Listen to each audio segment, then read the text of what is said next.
This gave birth to the next architecture, and that architecture is nothing but bus based architecture. So that's what is the next architecture, which is nothing but bus architecture. And all the leading products, they are actually based on bus architecture. Bus. So what these bus architecture people have done, they just adopted they just adopted whatever the base work, whatever the foundation work done by hub and spoke people. So what they have done, let me just erase the unnecessary part from this. So what they have done, listing the standards, okay, listing the standards, that particular concept is adopted as it is from hub and spoke people. So what they have done, they just taken that to the next level. They adopted hub and spoke as it is, but they removed these two problems. These two problems they removed from the architecture. So first thing they just adopted the standard list. So bus people also said that below are the standards which we support directly without any adapter.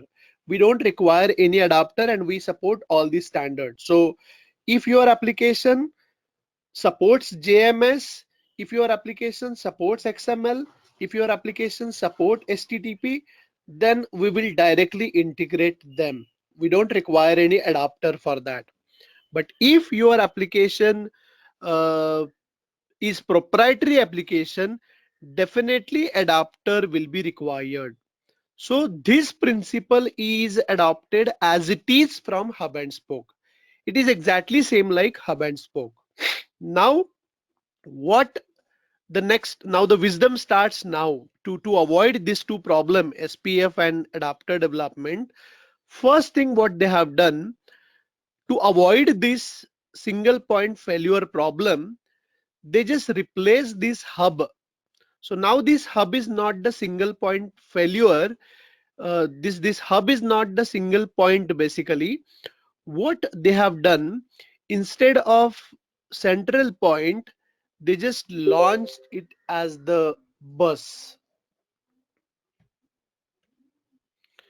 They just launch it. Let me.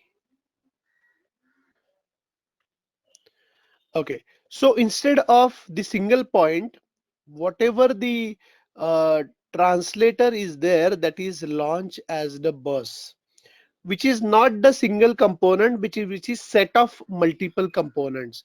So basically, instead of a single point, it's launched as a bus, and all the application which need to be integrated, so that has to be connected to that bus.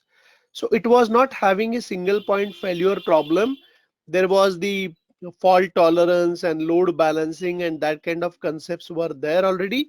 And there were multiple components basically which were actually working in a distributed fashion, and they were actually making it as a bus. So instead of single point, single component who is doing a translator, there were team of component, you can say that. So it's like multiple components working together in the distributed fashion, and this is what the bus was, that we used to call it as enterprise service bus. Okay, so this is the bus, and all these applications, so it's like application 1, application 2 and so on, they used to connect to that bus, and we used to integrate all of them. So what was the difference between hub and spoke and this bus? Not a single translator was involved as a central point, but set of components were involved, and all that set of components used to work in distributed fashion to provide the translation service. So even if one component is down, other component can take the charge. So that's what, that single point failure problem was not there, that if the central point is failed or facing some problem, integration will not happen at all. It was not happening. That's how they solve this problem of single point failure, by introducing bus, not the single point. Another thing, adapter development, how they address this problem basically. Now they played safe. What they mention, that yes, adapter will be required, no doubt about that. Adapter will be definitely required if you want to integrate proprietary application. But what they said, we will not provide adapters. Okay, by understanding or by learning from the mistakes of hub and spoke people, by learning from the mistakes from Neon and See Beyond kind of companies, they played safe and they said, we will not provide adapters. Whenever you are bringing proprietary application to integrate, either you get the adapter developed from some third parties, or you provide us the adapter. You recruit some developers, the customer need to recruit some developer and develop these adapters. Or if we as an integration product owner develop adapters for you, we will charge separately for that. Okay, that will be the different project. That is not our responsibility as the integration product owner. Okay, I repeat, what is the thought process here? In hub and spoke architecture, whatever this Neon and See Beyond, this company, they made a promise that we will provide you the adapter. But bus based architecture, what they said, we cannot provide you adapter because we are focusing on our EAI product, and adapter is very specific to your proprietary application. So either you provide it, or you get it developed from some third party, or if we develop it for you, we will charge separately for that. So that tune the mindset of customer, understanding that providing adapters is not the job of EAI product owner. Okay, it is job of either client or maybe some third party developers need to develop that adapters.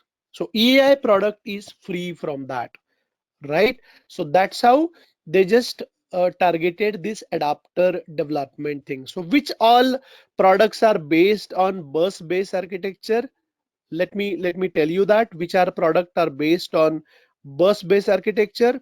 First product, Tibco Business Works.